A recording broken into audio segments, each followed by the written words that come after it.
নমস্কার, যুব শক্তি বাংলায় আপনাদের সাথে আমি দৈপায়ন।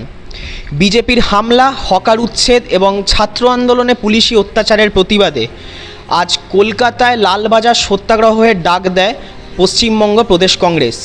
তবে এই মিছিলের অনুমতি কলকাতা পুলিশের পক্ষ থেকে না মেলায় তারা মিছিলের রুট বদলে গণেশচন্দ্র অ্যাভিনিউয়ের দিকে এগোনোর সময় তাদের মিছিল আটকায় কলকাতা পুলিশ। তবে কংগ্রেসের পক্ষ থেকে তারা কোনো সংঘাতে না জড়িয়ে তারা গান্ধীবাদী পথে হেঁটে কর্তব্যরত পুলিশ কর্মীদের হাতে একটি গোলাপ এবং চকলেট তুলে দিয়ে অভিনব প্রতিবাদ জানান দলীয় কর্মীরা। 3 দফা মূল দাবিকে সামনে রেখে আজ রাজপথে নামল পশ্চিমবঙ্গ প্রদেশ কংগ্রেস। গত 21শে জুলাই কংগ্রেস কর্মীদের উপর বিজেপির হামলা, ছাত্র আন্দোলনে পুলিশি অত্যাচার ও হকার উচ্ছেদের প্রতিবাদে আয়োজিত হয় লালবাজার সত্যাগ্রহ। তবে মিছিলের অনুমতি না থাকায় কলেজ স্ট্রিট থেকে বিবি গাঙ্গুলি স্ট্রিটের বদলে হিন্দ সিনেমা হয়ে গণেশচন্দ্র অ্যাভিনিউ দিয়ে লালবাজারের দিকে এগোয় মিছিলে উপস্থিত ছিলেন প্রদেশ কংগ্রেস সভাপতি শুভঙ্কর সরকার ও এআইসিসি পক্ষ থেকে পশ্চিমবঙ্গের ইনচার্জ প্রকাশ যোশী।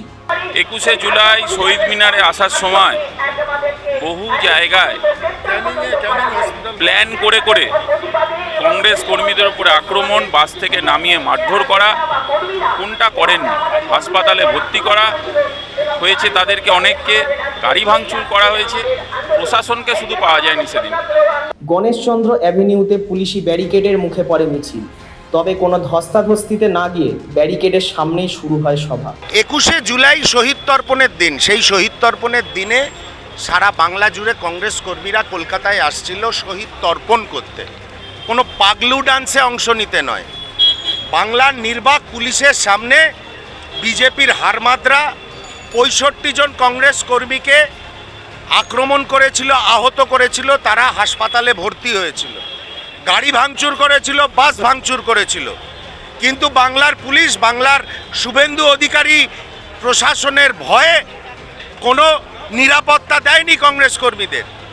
আজকে সত্যাগ্রহের মাধ্যমে, এই লালবাজার চলো একটা সত্যাগ্রহের মাধ্যমে আমরা প্রতিবাদ করব এবং পুলিশ প্রশাসনকে প্রশ্ন করব, সেদিন এতগুলো কংগ্রেস কর্মী আহত হলো, আপনারা নির্বাক ছিলেন কেন?